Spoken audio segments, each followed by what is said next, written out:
It's the hardest part of the ring. The hardest part of the ring. Sometimes you go over the top rope and you bang your head on the ring apron. Why do you do that? Let's do a different verse. Okay, let's skip that one. Sometimes you get trapped in a headlock and you're worried about smearing your lip gloss.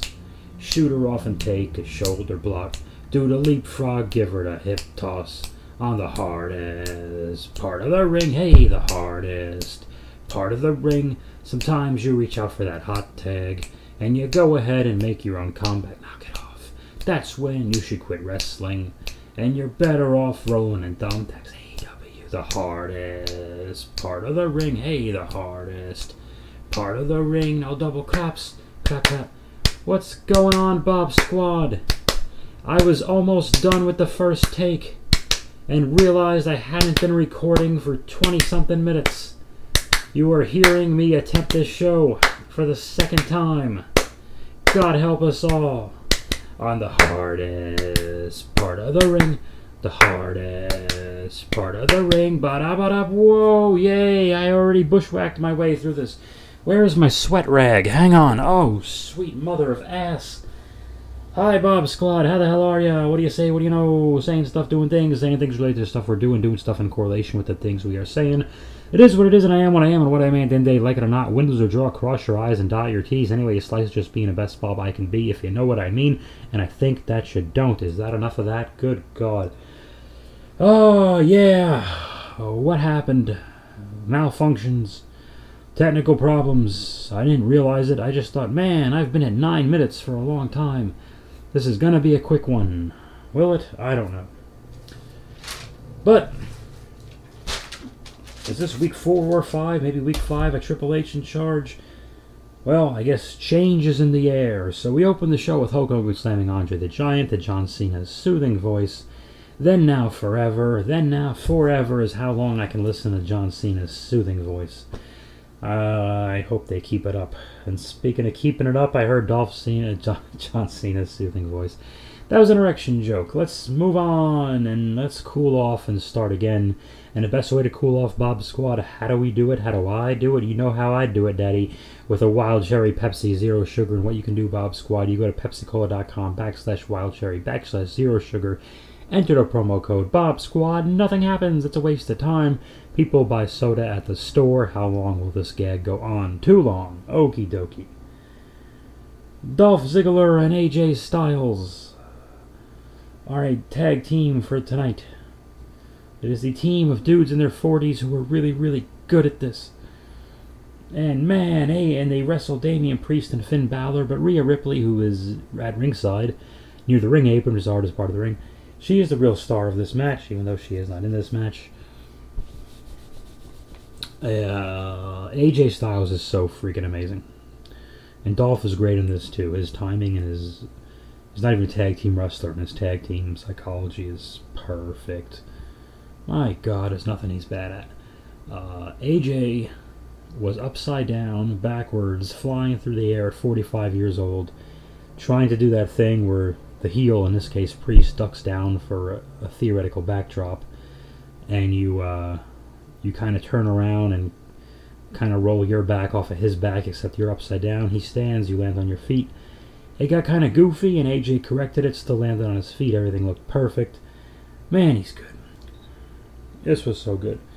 There was a distraction by Rhea Ripley, who was at ringside. The ring apron is the hardest part of the ring, which allowed Dolph Ziggler to walk into Damian Priest's finish. 1, 2, 3, the bad guys win. But wait a minute. The 30-something-year veteran, Edge, the Hall of Famer, who knows the ins and outs of all of these programs. My voice is shot already from this, so I'm going to get some water, guys. I'm out of Pepsi Zero Wild Cherry. Pardon me. Edge, the wily veteran, the grizzled veteran who knows everything, is almost a half an hour late to the show. He just doesn't know it starts at 8 p.m. Eastern, but he knows everything else. He shows up in a rental Jeep and rental SUV. Why? Because there's no the license plate's blank on the front. But I doubt that he drove from North Carolina, where he lives, to Pittsburgh, PA. They are in Pittsburgh. It's the other city in Pennsylvania people have heard of. Fuck off, Allentown. It's Philly and Pittsburgh. Get it together. No one cares about Wilkes-Barre, Wilkes-Barre, Hazleton, please. Imagine living in Wilkes-Barre or Hazleton. What a bunch of dumps. Can't imagine living there. I feel like a big dirtbag. Okay. Edge is late to the party, but he has an argument with Finn, and I loved what Edge did here. Because WWE is so, usually, historically so ensconced in its own, I made that word up, I think. It's so trapped in its own bubble. And Finn says some cliche line about, oh, Beth Phoenix was there last week, and we know who wears the pants, yada yada. And Edge said something like, you know who wears the pants? Both of us, because it's 2022, you caveman. And that was great. I love that. I think the majority of the audience feels that way when they hear those lines. And even those who wish such progression has not been made still have to admit it has been made. So, yeah. Let's be part of the world. Vince is 1009, okay? It's time to make these little changes. And I don't think that line would have happened 6 weeks ago, personally. But anyway, Edge has a surprise. The Mysterios are here and they have kendo sticks. I'm not kidding. And they smack around the heels. And they have this big standoff. I think they're playing off the internet memes or the internet jokes that Dominic is sexually aroused when Rhea beats him up, which makes perfect sense. He would have an erection. You know, the blood flows to the wiener, I think. Anyway, Rhea coaxes him into handing over his kendo stick, and she yanks on his stick, and he's standing there with his empty hands, and the heels pull Rhea out of the ring, and blah blah blah blah blah blah blah. So we're setting up for this Saturday, Castle Cardiff. Well, I guess I'll have to do a show for that. Blah blah blah blah. Edge and Ray versus Finn and Priest. Dominic and Rhea at ringside is what we're going for. Then we have, I need water.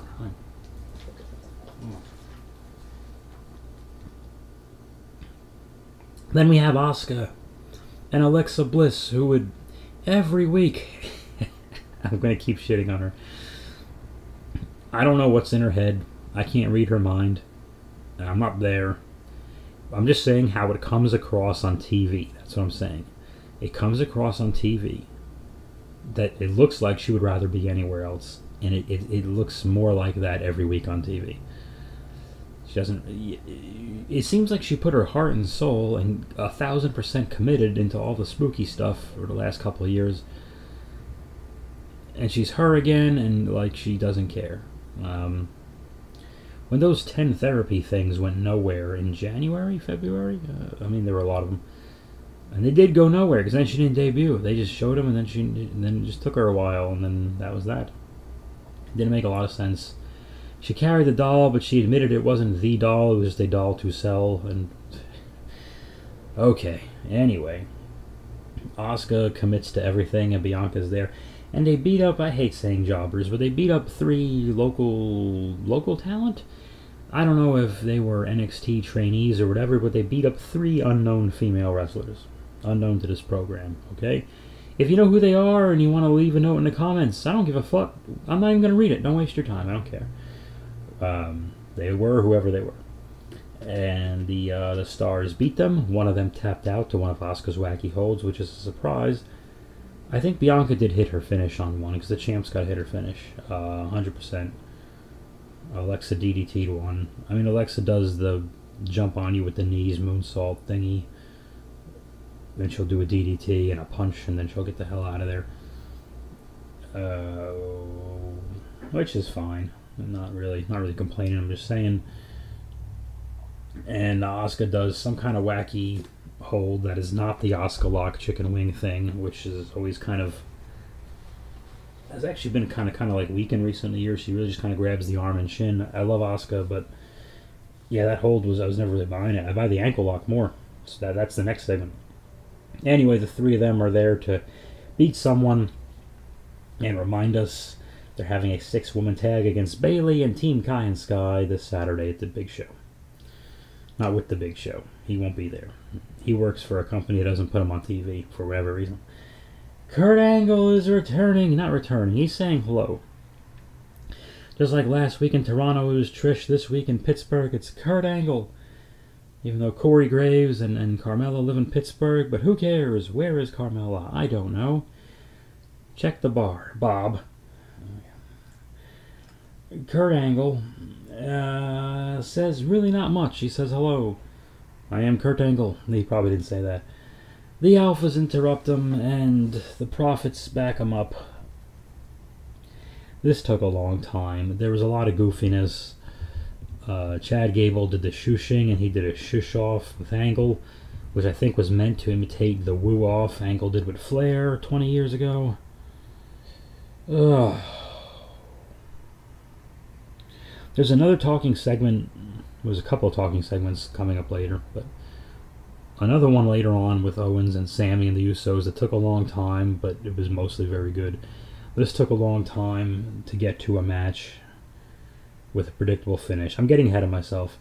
The Profits agree to wrestle the Alphas, and if the Alphas win, Kurt Angle becomes part of Team Alpha, which we know is silly because we know Kurt's only there for 1 week. So we have a long match coming up where we know the finish. It's not good TV. It's not good. I know the outcome. It's like imagine if they made Star Wars shows and movies with all the in-between shit. Like, you would know who's going to live and who's going to die and what's going to happen, right? So who would watch that crap? Oh. Well, who would enjoy watching that crap? Okay, not nearly as many. So anyway. Rogue One was stupid. Oh, Bob, move on. Okay, sorry. It was so depressing. It had 2 cool moments, and that was from Vader. And then they had the CGI Princess Carrie, whatever her name is. Instead of Kenner, should the Leia toy be made by Carrie Fisher-Price? I don't know. And they had the CGI Grandma Tarkin, and Darth Vader went crazy with the lightsaber in the tunnel, and then there's your movie. It's a 2.5-minute movie. Thank you. Fuck you, bye, to quote a great man. Let's move on.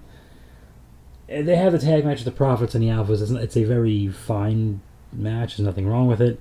Angelo Dawkins showing off some athleticism. I did notice during Montez Ford's big friggity-froggity splash off the top rope, there was no camera cuts in mid-move in both the airing and the replay. They just reminded you how athletic these guys are. In this case, how athletic Montez Ford is, which is freakishly athletic. This is good, especially if you're in a tag team. Heel or face, I don't care, on Raw or SmackDown. Your future is doomed. Okay, your every tag team who's not the Usos should be called the Team Rogue One, because we know how it ends for you, and we don't care. I like it. I like it. I think that's why the Usos hold up the one finger and say, "We the ones, we the Rogue Ones." This is going to end with a bunch of bullshit you already know about. We the Rogue Ones. You know the ending. Alrighty, Bob. You're really hard on Star Wars today. LOL, I just said hard on. Goes back to the boner thing we talked about earlier. For a second recording, this is not a bad episode. I think I have my thoughts gathered. Maybe that's it. And my thoughts are, it's hot as a pig's nipple in August in this apartment right now. Yeah, the Profits win a match, and they drink milk with Kurt Angle. Okay, goodbye. We're done with this. Seth and Riddle have a talking thing, but it's a split screen. And this is in 2 segments. Before the break, it's the more sports entertainment, wrestling promo style one, and this is still good enough. Seth's being a dick. He's 100% committed to being that character. Riddle has his broy stoner voice, but he's not a moron. He's less of a moron. And his name's Matt. He's Matt Riddle again. Who knew?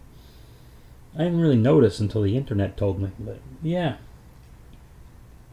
Anyway, they come back from break, and they did this. And I hope they don't do this every week, because it'll devalue everything. But they said, hey, these guys had an extra altercation when we were recording, but we weren't live on the air. Here it is. And Seth very calmly, just says, Riddle, you still there? Almost as if they're breaking kayfabe, but they're totally not. And Riddle's like, yeah, I'm here. And Seth says something to Riddle about, your wife divorced you because you're a bitch and she stole the kids and you're not a man and your wife is divorced. So let's talk about your family. And Riddle gets pissed and he starts saying, and it's already bleeped out, because I'm sure they pre-taped these two. They must have pre-taped them so they don't miss any fucks. But at least 3 times he says fuck. He says the fuck word. He was AF as fuck. And Riddle's going off, and I'm gonna fuck you up, where the fuck are you, blah, blah, blah. And Seth says he's in the arena, and Riddle gets up and chases him off, and that was it. I did see on Twitter there was a non-televised thing where they had Riddle just chase Seth, and Seth goes for the stomp, misses, and Riddle gives him an RKO, probably just to send everybody home happy, which is funny because the show ends with babyfaces winning a title, but just to send him home happy. We'll get to that. But I like this a lot because it felt like 2 athletes, 2 dudes, 2 alpha males, not alpha academies, 2 alpha males who want to fight each other, hate each other, and they're going to hurt each other. One last note on this. The internet, which is dumb, I saw this same comment so many times. That match this Saturday between them, this should be a no DQ. It should be a street fight. It should be a no holds barred, which are all the same match. It should be no DQ, no DQ. No, you idiots. You are stupid. If you kept your mouth shut, no one would know how stupid you are. No. Let Riddle get a piece. We call him Riddle anyway. Let Matt Riddle get a piece of Seth Rollins. And someone gets disqualified. If it were me, my druthers, I'd say Riddle goes too far and doesn't listen to the ref and he gets DQ'd. Maybe Seth gets DQ'd, maybe a double DQ. I think maybe that would be good too. Whatever. Some kind of DQ. They don't need to have a big, good back and forth athletic show off your athletic moves match, especially now they can't, because they've taken it that personal. They can't. Okay? They cannot have, they cannot and should not have a 5-star match. This feud's already gone into the dude's divorce and kids he can't see or whatever the fuck. I don't know if he can see his kids or not. Maybe he has invisible kids. I don't. I have no idea. But what I'm saying is, it's already this personal. They can't be trading, the wacky flips and head scissors. It's time for some punching and kicking. Okay? So this was very good. Now I want to see these guys fight. I have decided, for this show, I believe these 2 men hate each other and they want to hurt one another. And Seth said the worst things to Riddle, so there you go. The next segment is very silly. Edge and Kurt Angle are backstage to give you the nostalgic warm and fuzzies. Edge pulls the same prank on Angle where he thinks he's showing him Angle thinks he's looking at nice photos that Edge gave him as a gift, but there are funny messages on the back of the pictures, like in this case it's sorry I beat you for this title or that title, I shaved your head and you suck, and yada yada yada yada yada. And then the Mysterios kind of laugh and say, hey Angle, we love you, but he got you. And this is very Triple H-ish because one thing bleeds into another. And Rey Mysterio and his son Dominic have a more serious conversation. And it makes everyone in their angle not an island to the rest of the show. Like there's a whole universe backstage. And issues blend and people walk into each other and people are near each other even if they're not necessarily in a program with that person. There's a locker room. This happened in the locker room, by the way, not at some bullshit fake segment. It was just a locker room. Okay? Anyway, Dominic agrees to be the corner man while Rey and Edge team for yada yada yada yada yada this Saturday against Priest and Finn. Got it? Good. Let's move on, and hopefully my thing still records. The Usos are walking, and Sami Zayn is walking, and we go to a break, and the Bloodline enters finally. Sammy's kissing the Bloodline's ass, and Kevin Owens interrupts, and this did take a long time. It probably still went longer than it should have. I know it's a long show, they have to fill hours, but holy balls, guys. Basically the story here is, because I don't watch SmackDown, Sammy's kissing a Bloodline's ass. He wants to belong, he wants to be part of the #1 group, but him and Owens are lifelong friends, and Owens and Sammy, more than any two other talents on the roster, can go back and forth, and Owens can not interrupt, but add little plugins, like as Sammy's trying to hammer like stammer like Jackie Gleason and Honeymooners.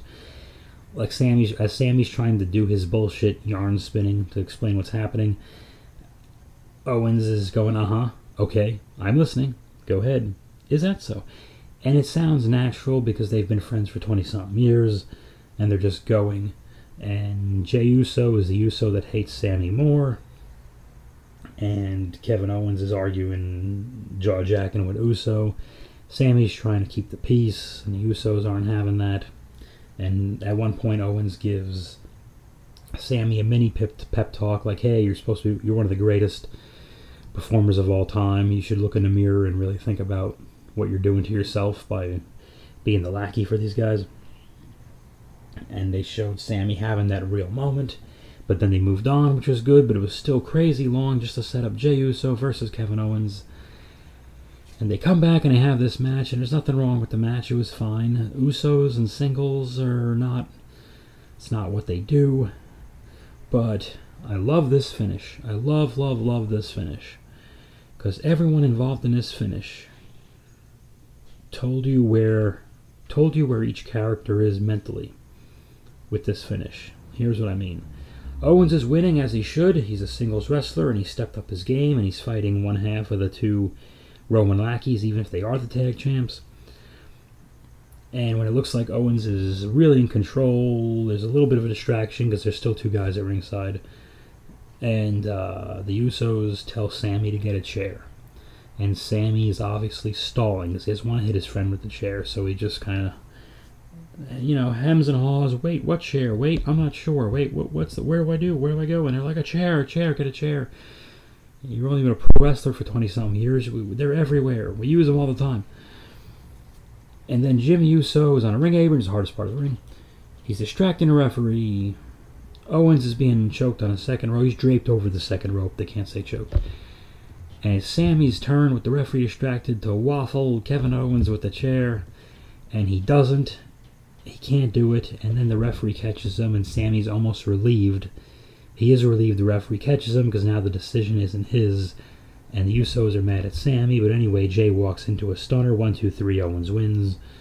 And clearly Owens is going to be the guy to mess with Roman and keep Roman busy because no one thinks Drew is winning this Saturday. Owens probably October or maybe the Survivor Series opponent, or maybe they'll just jump it to whatever September pay-per-view it is. I don't really know, but whatever. In the fall, Owens and Roman are clearly having that match again. So that's why I love that finish. All four guys showed you where they stood in that finish. It wasn't just a bunch of moves and a bunch of counter moves, a bunch of kickouts, 1, 2, 3. We learned more about the story from that finish. It's one of the best finishes on wrestling TV in several months. Oh, my machine is still working. Good, let's go to the main event. The vacant women's tag team titles are about to be decided. Aaliyah from last week's Bayley debacle teams with Raquel Rodriguez, who used to be Raquel Gonzalez, and Raquel Rodriguez can't stop smiling. It's a problem. But whatever, they face Team Kai and Sky, Dakota Kai and Io Sky, and Bayley. And this is hilarious. Because everyone and their mother, actually I don't know what their mothers thought, they probably didn't watch wrestling, but everyone on the internet said, oh, what a predictable tournament. And I probably said it too. Obviously, Kai and Sky are going to win it. That's not really their tag team name, by the way. I just call them that. But obviously, Kai and Sky are going to win the thing, and it helps Bayley's group, and that's what I thought too. I thought it was baffling. Aaliyah and Raquel Rodriguez in the main event of Raw. They're not winning this. What the hell? Why are we, this is a little odd. But whatever. The tag team match happens. It's not bad. Aaliyah did a lot better in this than she did last week with Bayley. In this case, she has 3 dance partners and a ref instead of 1 dance partner and a ref. And I'm sure someone talked to her, probably constructively instead of screaming like a crazy person. Someone probably talked to her and said, okay, it's time to breathe. It's time to slow down. It's time to sell what you're doing. And it was a lot better performance. I think Raquel was in the ring more than Aaliyah, honestly. But the stuff Aaliyah did do, I thought it was no contest better than what she did last week. Give her a chance. If I'm not the one to make that call. If she was called up too early from NXT, okay, not her fault. Give her a chance to try. Because from week 1 to week 2, if it was that much of an improvement, okay, give her a couple of months then. Give her a year. Give her a couple of years. I mean, we're going to get there. So, will she have a connection with the fans is the bigger issue. I have no freaking idea. I never thought Liv Morgan was going to have the connection with the fans that she does now, but she does, so good for her. I like being wrong. Makes life interesting. They have this match. Raquel, you may recall when I used to cover NXT, Raquel Gonzalez would pick people up for the boob slam. Raquel Rodriguez, I don't know why they changed her last name, picks up one of them for the boob slam. I don't know which one. And there's some kind of distraction from Bayley. The three musketeers from earlier, Asuka, Alexa Bliss, who's half asleep, and Bianca Belair, who's trying. Somebody woke up Alexa Bliss for this spot. So I'm sorry that they interrupted her nap, but Alexa and Asuka and Bianca chase off Bayley through the crowd, or somehow, because Bayley was interfering, and Aaliyah had tagged in but jumped off the ring apron, it's the hardest part of the ring. So the heels think that Raquel is legal when she is not, and Aaliyah rolled up Dakota from behind, I'm pretty sure. And 1, 2, 3. There you go. Aaliyah and Raquel Rodriguez, to everyone's surprise, are the new women's tag team champions. And there's fireworks, and then the 3 good guys come out to... So the 5 of them are celebrating in the ring, and Bayley's upset, Dakota's upset, Io Sky looks upset, everyone's upset. Big surprise. Were we swerved, bro? Did Triple H swerve us? I don't know. I think he just wants us to not know exactly what the hell is going to happen all the time. Or he just looked, maybe he just had his ear to the ground, or he just looked at the tournament and said, this is the most predictable thing in the world. We can't do this. Bayley and her group will get their heat back, because, Bayley can talk, so that's how you get your heat back. Triple H knows this. Not everybody knows this. But yeah, that's how you get your fucking heat back. So, and maybe it puts more heat on the issue of the Bayley and Kai and Sky versus Asuka, Bianca, and Sleeping Beauty over there. Well, Alexa's got a nickname. Maybe put some more heat on their 6-woman tag match at the premiere event. I can't say pay-per-view. Kurt Angle said pay-per-view immediately. It was like, he said one sentence. He said, it's going to be a great pay-per-view this weekend. Play the Alpha music. Fucking A. Hilarious. Okay, and there were fireworks, which is kind of cool because they don't do them, but it made the fireworks, to me, make the tag titles seem a little more important. And like I said off the air, they did a mini little Riddle thing, and Riddle and Seth thing, where Riddle gave Seth the RKO, I guess, for an extra bonus for the live fans. Not just, I guess they were already being sent home happy, but this was more about, I guess, hey, send them home having at least seen 2 more stars, even if for a minute, is what I think that's more about. But that's what I think. I don't know. I think it's a good guess. That was Raw. My thing is still recording. Thank God. Okay, thank you, Bob Squad, for joining me once again. I squeezed this thing in barely. By the time you read this, my Wednesday night, I'm at the Improv in Irvine, like an hour and a half away from where I live, featuring from my buddy Zoltan. That should be a lot of fun. I'm going to try to record that. Maybe I could show you a clip or two or something. I can't promise that, but I'm hoping I can make that happen. And Thursday night, Best of San Diego, Comedy Store La Jolla. If you live in San Diego and you're hearing this, you can see me Wednesday at the Irvine Improv in Irvine, California. Thursday, I'll be one of the 800 people on the show at the Best of San Diego. And I think I'm third or fourth. I'm doing 10 minutes at 8 o'clock Pacific time, obviously.